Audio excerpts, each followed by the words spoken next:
The feature, the Braveheart. Here's Simon. Eye of the Storm making up the line, 1.5 miles ahead of them.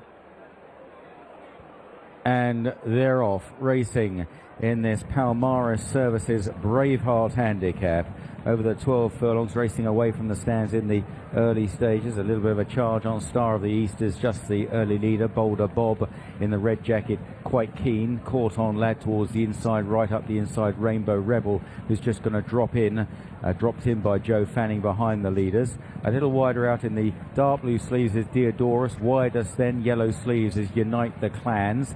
They're followed by Donachie's Girl in a pink jacket into a left-hand turn as they now begin the run round the loop. And towards the rear, Eye of the Storm with the Glasgow Warrior, and Dance King is last of all. So Star of the East is taking them along here, lobbing along in the lead by a half length to Boulder Bob in second. And then towards the outside, Caught on Lad in the cheap pieces. Back on the inside is Unite the Clans. Deodoros close, Rainbow Rebel. Donachie's Girl, the Glasgow Warrior, Eye of the Storm. And Dance King is at the back of the pack, rounding the right-hander. And still just climbing a little bit before they turn into the home straight. Star of the East, a half length to Boulder Bob in second. Caught on Lad on the outside. Back on the inside, Unite the Clans. Racing between those is Deodoros, and they are tracked out wider in the black cap by Rainbow Rebel. Back on the inside in red and white, that's the Glasgow Warrior, tracked by Donachie's Girl, then Eye of the Storm and Dance King. Homeward bound now and running downhill towards the dip in the home straight, and still Star of the East, but shadowed all the way by Boulder Bob. Unite the Clans is up the inside. Caught on Lad travels well out wider.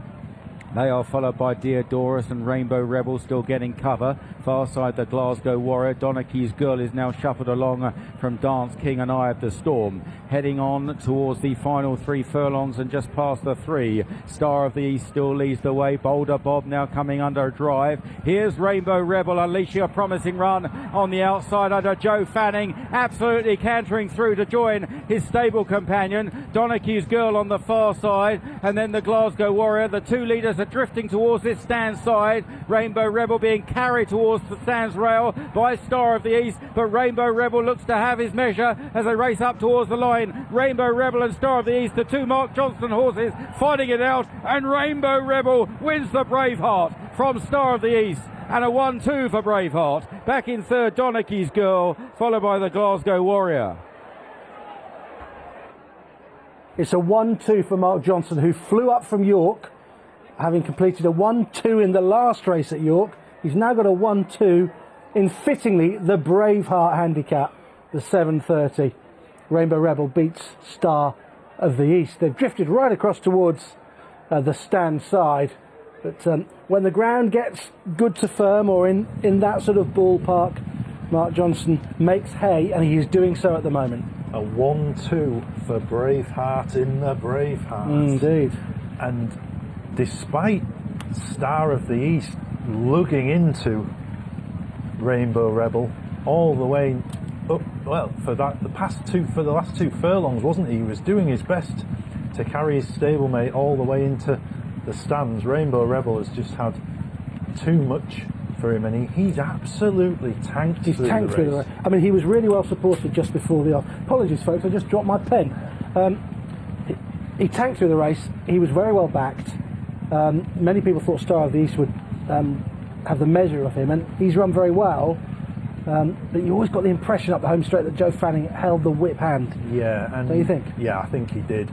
I think Star of the East has not been helped by being pestered by the very free-going Boulder Bob. That's a tremendous point. A Boulder Bob was too free, and he's just kept Star of the East a bit too honest. So Jane Elliott, she couldn't really just take a pull maybe down the hill and get a breather into him, because the Bob's at his girth pushing her along. I think Ben Curtis has had a bit of a nightmare here, because he would have loved to get a bit of cover on Boulder Bob, and he just couldn't, could he? He was just trapped outside all the time. There was nowhere for him to get tucked in, and Boulder Bob, he's just effectively boiled over and just done far too much too soon. And in that respect, he's not helped Star of the East, because he's probably just forced Jane Elliott to go a stride quicker than she would have wanted to. Now, if you cast your eye back to the pink colours, black cap the black armlets, you can see Rainbow Rebel there, and Joe Fanning absolutely cruising. He's just shaking him up a touch there, but you see very soon he comes back on the bridle. And I think, to be honest, if he hadn't been carried halfway across the track, he'd have won much more convincingly. Well, here, to me, the race looked over here because he's going so well. Credit must be given to Star of the East.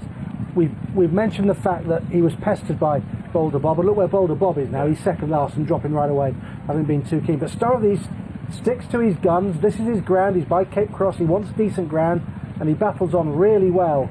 And the two of them have pulled nicely clear. Imagine if Rainbow Rebel hadn't been in the race, would have been hailing Star of the East a 6-length winner. So he's run really well, considering how pestered he was early doors. But I think you've got to upgrade Rainbow Rebel, given that he was carried across the track in the final couple of furlongs. Yeah, just goes to show that analysing previous races, i.e. the Chester race where these two met last time up, is so important. It was a steadily run affair.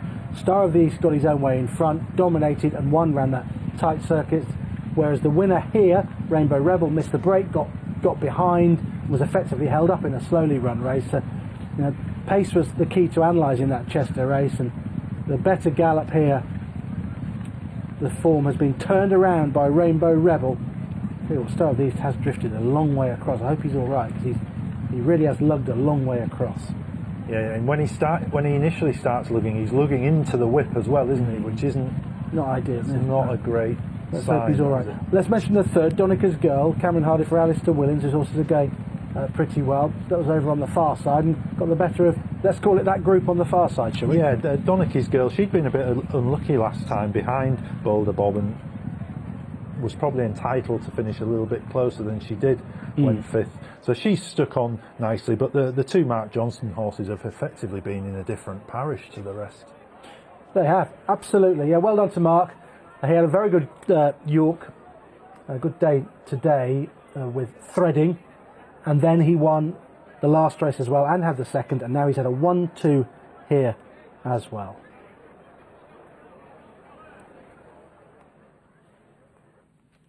Joe Fanning going well too at the moment, not please his agent. 3-1 joint favourite. It's Star of the East 92 and Donica's Girl 7-1 in third. Got to understand it here, folks. This was a pretty good race, 232.2, which is 1.4 under standard, so it really is quick ground out there.